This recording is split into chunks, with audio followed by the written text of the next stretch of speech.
The ocean, Lovecraftian horror, Scotland. All elements are equally terrifying on their own, but mash them together, and what do you get? You get a unique movie that stands out from the oversaturated genre that is horror. But what's better than a movie set on an oil rig near Scotland that comes into contact with something no one can understand? That's right, a game that's set on an oil rig near Scotland that comes into contact with something no one can understand. Still Wakes the Deep is that game, and what a game it is.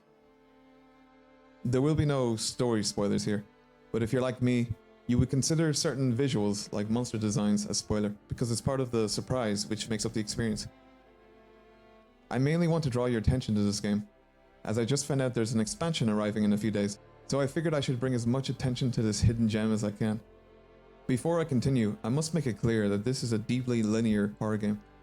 If you require a bit more freedom with your gameplay, then this won't scratch that itch. What itch does it scratch then, Mr. Dead End? How about the itch for deep immersion? The kind that swallows you up and makes it so that you don't even want to reach for your phone in the downtime. Rarely does a game make me feel this present in its world. Every inch of this oil rig is soaking with atmosphere. It feels so authentic and lived in. Not once did I feel I was taken out of the experience. Maybe this game hits closer to home for me because, well, it is closer to home to me. Scotland is a neighbour of here, so that makes it all the more real.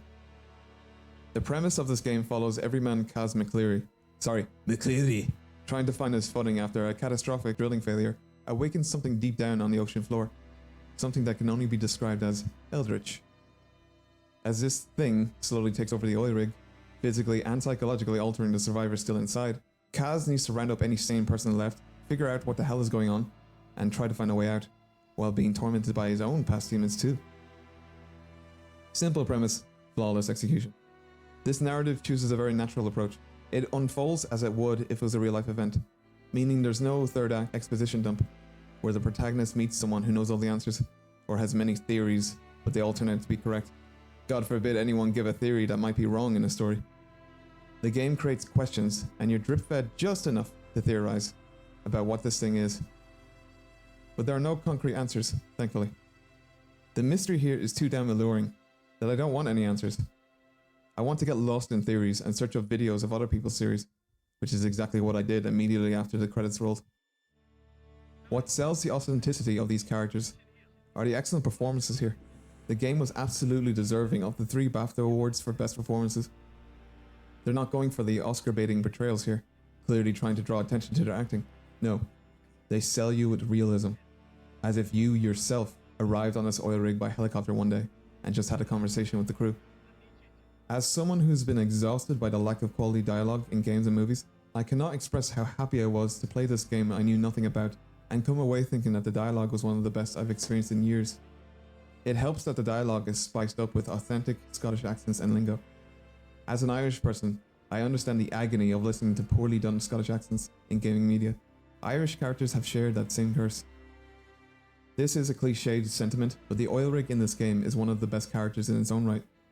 It's already difficult enough to make a setting like this 100% believable, but to make it believable when something otherworldly slowly takes over as you progress, that is impressive.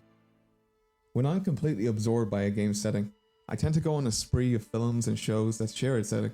I became obsessed with movies and documentaries associated with oil rigs, regardless of if they had a supernatural element or not. Chances are, I never would have seen the excellent movie Deepwater Horizon, based on a real-life oil rig disaster, if I hadn't played this game. And that's what great art does. It's never usually a one-and-done thing. It creates interest in avenues you've never thought to explore before. It encourages you to experience and learn all you can. It's so much more fulfilling than playing something inconsequential for the sole purpose of mindless distraction. Of course, not every movie or game experience needs to be a life-changing revelation that keeps you thinking about it for weeks after the credits roll. But when a game does do that every once in a while, it is magical. Especially a horror game. It's why I'm adamant on the idea that psychological horror is the best horror subgenre. When you bring mankind's biggest flaw, fear, into the mix, you tap into deeper layers of the human psyche that you would from any other genre. Still Wakes the Deep adopts that very practice by integrating a Lovecraftian element into what is already a scary real-life system. I'm a broken record for saying this, but John Carpenter's The Thing is my favorite horror movie, despite not nearly being the scariest. But body horror truly unnerves me. The idea of an alien or parasitic organism invading the body and taking control is just terrifying. This game takes that approach to its threats. Very effective, especially because it's left up to interpretation whether the crew who have become deformed and changed still have a little of themselves in control. As you get moments where their personalities still seep through the cracks, that makes it way more unnerving. Compared to its rich presentation, the gameplay is simplistic in comparison. There's basic platforming, running in chases, puzzles/dilemmas to solve, and the classic try to get from A to B while a creature is hunting you, using various objects to distract them when you can. Despite that, it's so thrilling when you're this immersed. I'm glad the game got some recognition when it won certain awards, deservedly so. But I checked, and it seems like one of its best elements wasn't even nominated, and that is the original score. Okay, maybe I'm biased because cello is my favorite instrument, but come on. This score is excellent. It is absolutely haunting and emotional. I immediately got reminded of the show Chernobyl and how the soundtrack there was equally as good. Hats off to Jason Graves for composing it. But to bring us all home, I had no idea they were making an expansion to this game until this week, and it's coming out next week?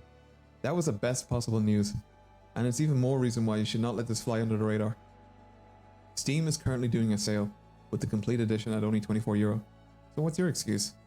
If you can't buy it, I better hear a convincing excuse in my comment section, or else I'm coming for you, McCready. Seriously though, play this game, please, please, please, please.